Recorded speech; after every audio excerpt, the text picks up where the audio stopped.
As we come back to one nation.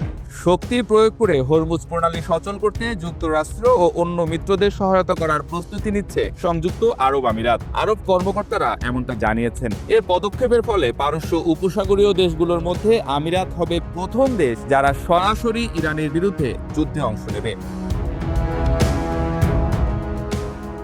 Wall Street journal এ বিষয়ে আরব আমিরাতের শীর্ষ পর্যায়ের কয়েকজনের সঙ্গে কথা বলে এ বিষয়ে একটি প্রতিবেদন প্রকাশ করেছে। কর্মকর্তাদের বরাতে প্রতিবেদনে বলা হয়েছে, এ ধরনের সামরিক পদক্ষেপের বৈধতা পেতে আরব আমিরাত বর্তমানে জাতিসংঘ নিরাপত্তা পরিষদের একটি প্রস্তাবের জন্য তদবির করছে। আমিরাতের এক কর্মকর্তা জানান, তাদের কূটনীতিকেরা যুক্তরাষ্ট্র সহ ইউরোপ ও এশিয়ার সামরিক শক্তিগুলোকে একটি জোট গঠনের আহ্বান জানিয়েছেন, যাতে শক্তি প্রয়োগ করে প্রণালীটি সচল রাখা যায়।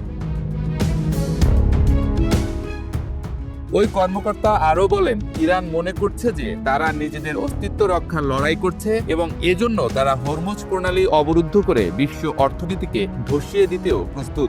আরব আমিরাত বর্তমানে হরমুজ প্রণালীর নিরাপত্তা নিশ্চিত করতে সামরিকভাবে কিভাবে ভূমিকা রাখতে পারে তা সক্রিয়ভাবে পর্যালোচনা করছে। এর মধ্যে সমুদ্র থেকে মাইন অপসারণ এবং অন্যান্য সহায়তা প্রদানের বিষয়টিও অন্তর্ভুক্ত রয়েছে।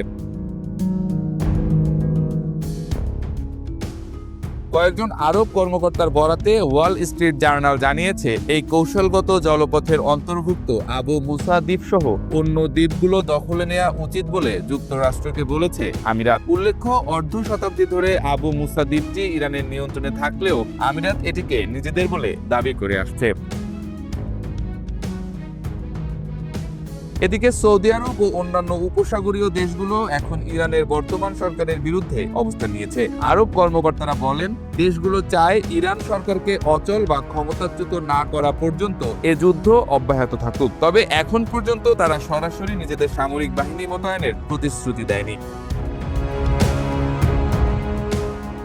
এদিকে যুক্তরাষ্ট্রের ঘনিষ্ঠ মিত্র এবং মার্কিন নৌবাহিনীর পঞ্চম নৌবহরের স্বাগতিক দেশ বাহরাইন এ সংক্রান্ত একটি প্রস্তাব জাতিসংঘে উত্থাপন করেছে। ওই প্রস্তাবের উপর ভোটাভুটি হওয়ার কথা রয়েছে। ওয়াল স্ট্রিট জার্নাল জানায়, পারস্য উপসাগরীয় একটি দেশের কর্মকর্তারা বলেছেন, আমিরাতের এই নতুন ও কঠোর অবস্থান দেশটির কৌশলগত দৃষ্টিভঙ্গির একটি মৌলিক পরিবর্তন। দীর্ঘদিন ধরে ইরান সরকারকে অর্থায়নে সহায়তা করে আসছিল আমিরাতের বাণিজ্যিক কেন্দ্র দুবাই।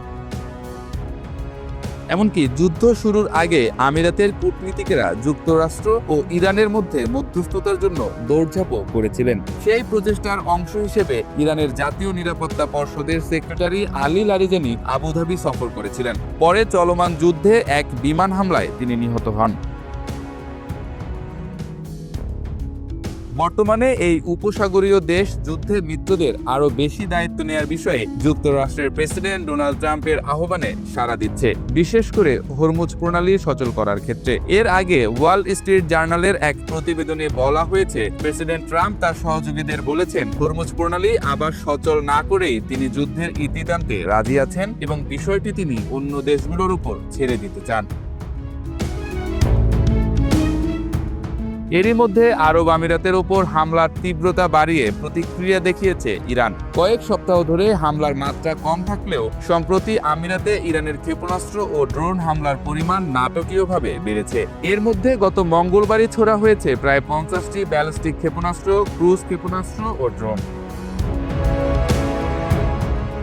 তেহরান সতর্ক করে দিয়ে বলেছে, কোনো উপসাগরীয় দেশ যদি ইরানের ভূখণ্ড দখলের অভিযানে সাহায্য করে তাহলে তাদের গুরুত্বপূর্ণ বেসামরিক অবকাঠামো ধ্বংস করে দেয়া হবে। বিশেষ করে আমিরাতকে ইঙ্গিত করে এ হুমকি দেয়া হয়।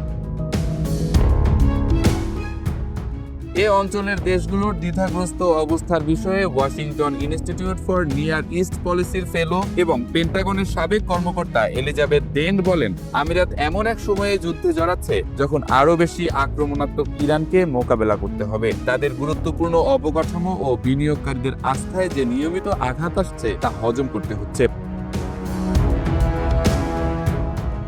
এলিজাবেথ ডেন্ট ওয়াল স্ট্রিট জার্নালকে আরও বলেন, যদি ট্রাম্প হরমুজ প্রণালী সচল করা বা ইরানের ক্ষেপণাস্ত্র ও ড্রোন সক্ষমতা ধ্বংস করার আগেই যুদ্ধে জয় ঘোষণা করেন, তাহলে এই প্রতিবেশীর সঙ্গে আবার সম্পর্ক স্থাপন করা আমিরাতের জন্য কঠিন হয়ে পড়বে।